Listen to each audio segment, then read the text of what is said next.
really, really, really good team win tonight.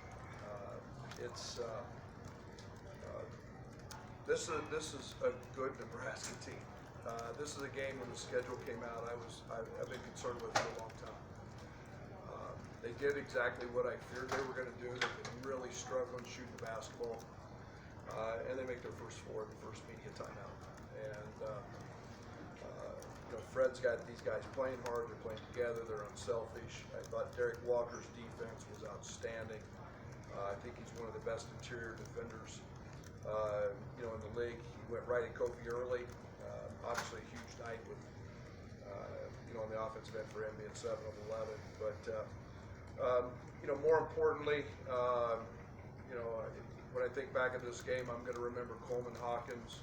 Huge offensive rebound where I think he got 2 or 3 right there in a real critical time. And then I'm going to remember maybe the coming out party for Omar Payne. I couldn't be happier for a young man who's worked so hard and stayed with it. And I think he went a 7 or 8 game stretch maybe where he didn't score, but has kept grinding in practice, and he's with Jeff every day. And to step up and impact the game like he did was huge. In a night that I literally kept the best player in the country on the bench the last 4 minutes, and he was that good. And Trent Frazier, I don't know. I keep running out of superlatives, adjectives. He does what Trent does.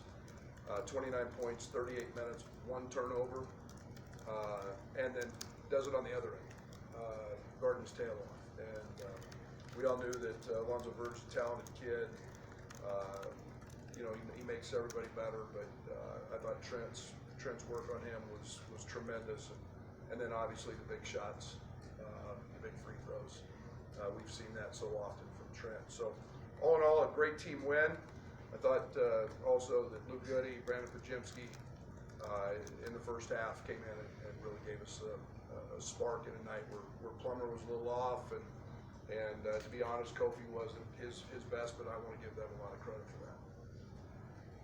What do you think led to this slow start? Maybe their energy.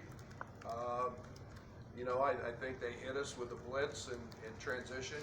I thought that we got a couple of good looks, but again, they've got the 3rd fastest time of possession in the country, and they got going in transition. We took a couple bad shots, missed a couple, and they just got a couple looks in transition. But you expect that from teams at home. What's your approach been as a staff to keep Omar on the right path, even when things were tough for him the first 2 months? Yeah, a lot of conversations, and it takes a special character, a type of character, and he has that. I mean, he has just bought in so much with Fletch in the weight room with Jeff. He's constantly up there watching film, diving in, and Jeff about knocked me out, with one of his punches because he was so excited, and it's rewarding for Jeff to see that young man keep working and have some success on the court and translate it tonight. I mean, you discussed after the Maryland game how sort of a foundational piece of what this team is finding a way to win when the shots aren't falling. Is that just another maybe example where things weren't maybe going as planned but come out with a W? Yeah, I mean, we held them to 2 threes after the first 4 minutes, and they were 4 for 4 and ended up, so they were 2 for 8. I thought we did what we had to do on that end, and again, I thought Luke was huge. Luke had a couple of big plays, busted up a couple opportunities. They're a Verge dominant team tonight, in ball screens, and we weren't going to take his ball, but we did a great job, and that was our goal, was to stay at home, make him finish. We were going to let him shoot 25 shots if he wanted to shoot that many. We didn't want the other guys to get to go on a 3-point line. We've heard you talk so much about wanting to get old, sail down the stretch, Trent, Demonte, Gate, big plays. What's the value of having so much experience in situations like this before? It's a wonderful thing. You know, I've been blessed in my career to win some games, and usually it's those guys that do it. They've got a special freshman. Bryce is special, but you know, for the most part, you don't win big games with freshmen. You win with veterans who don't panic and play in the moment, and we've got a couple of those, and they continue to do that for us. You had an unexpected bit of coaching when Andre Cabela got involved. What did you think is his defense of Trent's free throw? Oh, I mean, he just got, you know, he saw something that one of their players was doing, he didn't like it, and said something, and so, no big deal.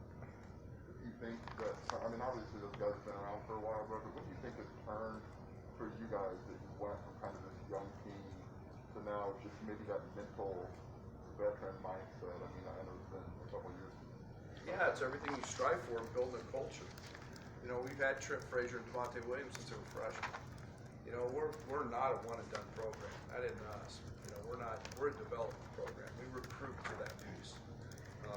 You know, we've signed 3 freshmen in this class, and then it's then getting your program to a point where you do have upperclassmen. You know, I tell our freshmen all the time and how blessed they are to be around those veterans, and that they can learn from, and that keeps your culture building and running, and do everything that they do, because those guys are everything that we want to be about. And throw Kofi in there now as a 3rd-year guy, and that's to me, that's what building a program is about. It's why, you know, you can't stand the portal. It is what it is, but you know, it's one thing we're going to try to keep avoiding here at Illinois. We're going to keep recruiting freshmen and developing them along the way. As far as a team strategy for defending Kofi in the middle, where does this game rank with the rest of the season? Derek Walker's really good, and he's strong. He's an upperclassman. He does a great job of playing angles, and I say that. And Kofi got some good looks. Kofi just had a tough time with the ball. Didn't go down as often as it does, but you know, Kofi's going to have one of those. It doesn't matter where you shoot him from, 4 feet or 19. Sometimes the ball just doesn't go in, but Derek Walker was really good tonight. You guys didn't have any bench points at halftime. You end up with 12 with Hawkins and Payne. I know there's more than just scoring, but how much of a punch do you need maybe off the bench for scoring purposes? Yeah, you know, that's, you know me, that's something I always strive for, is finding that those bonus pieces off the bench that add, that don't subtract. And obviously, you know, Omar's plus 17 tonight. That's huge. And I look at plus minus more than I do, you know, points or rebounding or rebounds. But you know, Luke gave us great minutes. You know, Coleman plus 14. That's where you win the game. That's where you win the game with those guys. And tonight they were huge in the contributions. How tired did you feel Kofi was?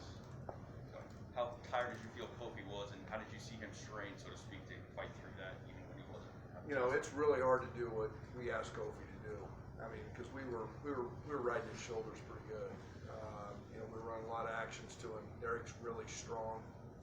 He probably got a little bit of a dose of what people feel like when they have to guard him, because for the most part he just wears people out.